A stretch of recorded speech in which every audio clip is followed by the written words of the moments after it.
मैंने बहुत सारी भयानक व डरावने दृश्यों को देखना शुरू कर दिया। वो सभी दृश्य इतनी भयानक थी कि मैं रोने लगी थी। मैंने अपने गुरुदेव को मरा हुआ देखा। किसी ने उनके सिर को काटकर उस हवन कुंड के पास रख दिया था। इसके बाद किसी तरह गुरुदेव ने मुझे ठीक किया, पर मैं इतनी डर गई थी कि 2 दिनों तक लगातार कांपती रही। उतना डर मुझे फिर अपने साधना जीवन में कभी नहीं लगा।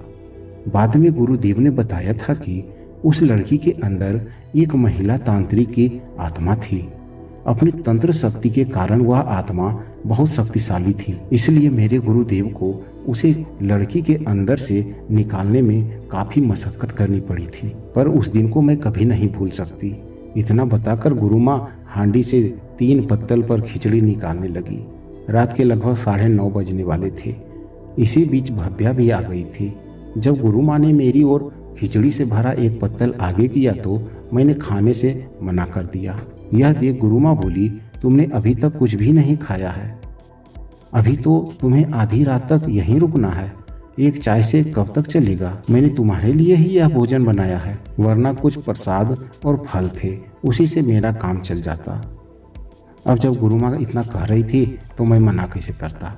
चाय वाली बात पर फिर मेरे मन में उनके प्रति श्रद्धा और बढ़ गई। आखिर सब कैसे जान जाती है। भव्या कुटी के अंदर थी।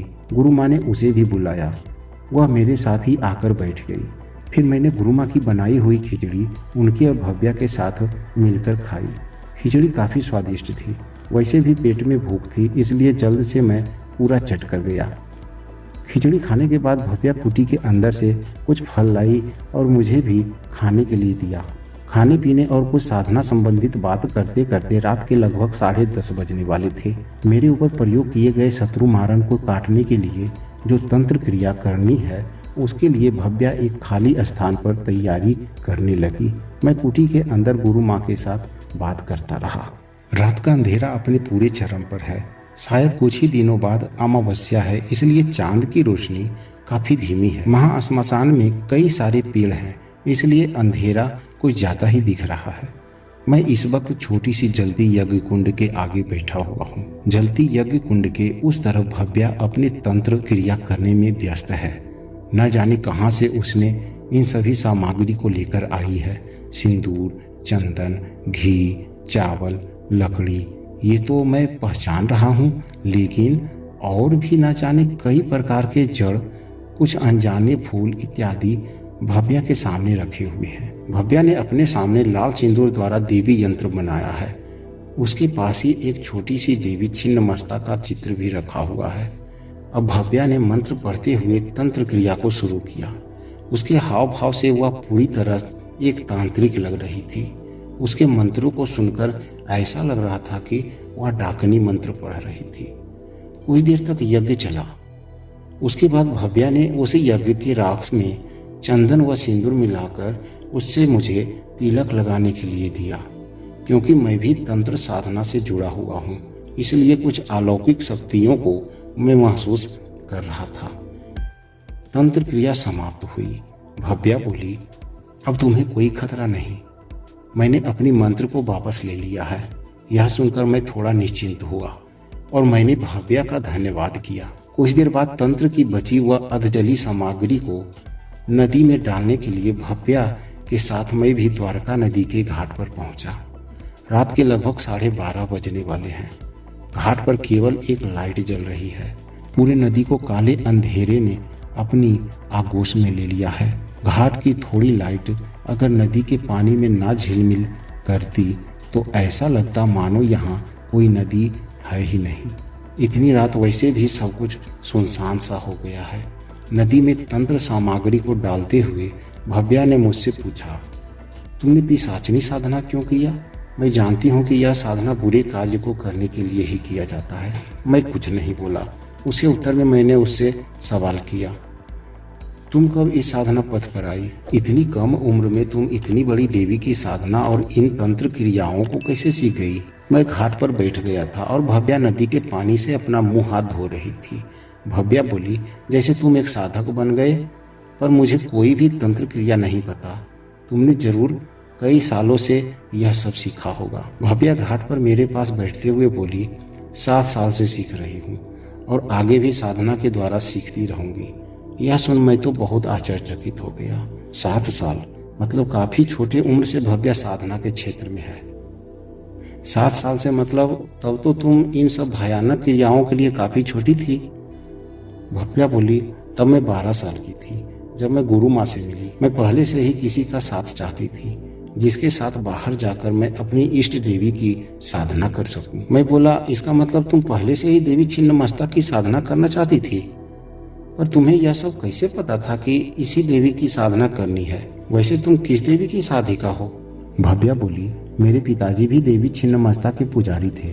पिताजी के तांत्रिक गुरु ने उन्हें एक छोटी सी देवी छिन्नमस्ता की पटचित्र व देवी मंत्र दिया था। पिताजी देवी की पूजा तांत्रिक विधि से करते थे। उनके गुरुदेव ने उन्हें देवी छिन्नमस्ता के साधना मंत्र को भी दिया था, पर उन्होंने कभी साधना नहीं किया। मेरी माँ की मौत जब मैं काफी छोटी थी तभी हो गई थी। मेरी माँ के जाने के बाद पिताजी इन तंत्र मंत्र में रुचि लेने लगे। अपने गुरुदेव की वजह से उन्हें थोड़ी बहुत तंत्र क्रियाओं की जानकारी थी। बचपन से ही मैं देवी छिन्नमस्ता की पूजा अपने पिताजी के साथ करती थी। उन्होंने देवी के लिए एक छोटा सा मंदिर बनाया था जो शायद अब भी हमारे घर पर होगा। पिताजी ने ही गुरु दक्षिणा देकर मुझे देवी की साधना मंत्र को दिया था। वो चाहते थे कि मैं जब बड़ी हो जाऊं तो इस तंत्र साधना को करूं।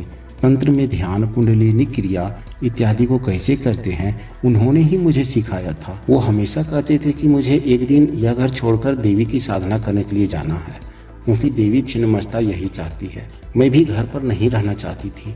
कहीं दूर सुनसान जगह मुझे अपनी ओर बुलाती। सपने में मंदिर, श्मशान इत्यादि मैं देखती रहती।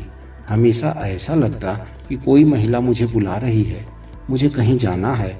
एक दिन मेरे गांव में गुरु माँ आई थी। मैं वहीं गुरु माँ से पहली बार मिली। इसके बाद न जाने मुझे क्या हुआ कि पिताजी को बिना बताए ही मैं गुरु माँ के साथ वहाँ से चली आई। शायद मेरे पिताजी को भी पता था कि ऐसा एक ना एक दिन होने ही वाला था, इसलिए उन्होंने मुझे ढूंढने की कोई कोशिश नहीं किया। उनके बाद गुरु माँ से सब कुछ सीख कर मैं देवी छिन्नमस्ता की साधना करके उनकी सेवा में अब तक लगी हुई हूँ। इतना सब कुछ सुनने के बाद मैंने पूछा, तो क्या तुम यहीं पर रहती हो या कहीं और? भव्या बोली, झारखंड के रजरप्पा मंदिर को जानते हो? मैं सोच में पड़ गया कि यह नाम कहीं सुना तो है, पर उसके बारे में कुछ भी याद नहीं आ रहा है। मैं बोला, हाँ सुना है, पर क्यों? भव्या बोली, वहाँ देवी छिन्नमस्ता का बहुत प्रसिद्ध मंदिर है। मैं वहीं पर रहती हूँ। गुरु माँ साधना की वजह से कई जगह जाती रहती है, इसलिए कभी कभी मैं भी चली जाती हूँ, वरना देवी को छोड़ जल्दी कहीं जाने का मन ही नहीं करता। मुझे वह मंदिर बहुत ही ज्यादा पसंद है। कुछ दिनों के लिए तारापीठ आई हूँ, फिर 1-2 दिन में रजरप्पा लौट जाऊंगी।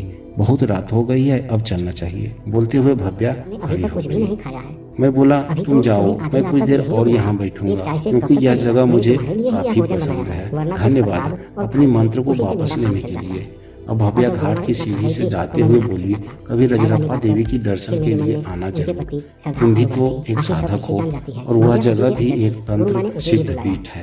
इतना बोलकर भव्या महाश्मशान की ओर चली गई। मैं वहीं बैठा रहा। मैंने सोचा था कि भव्या शायद मेरे बारे में भी सब कुछ जानना चाहेगी, लेकिन वह मेरी तरह लोगों से शायद बहुत सारा बात करके उन्हें जानना नहीं चाहती। वह वैसे भी अक्सर शांत ही रहती है।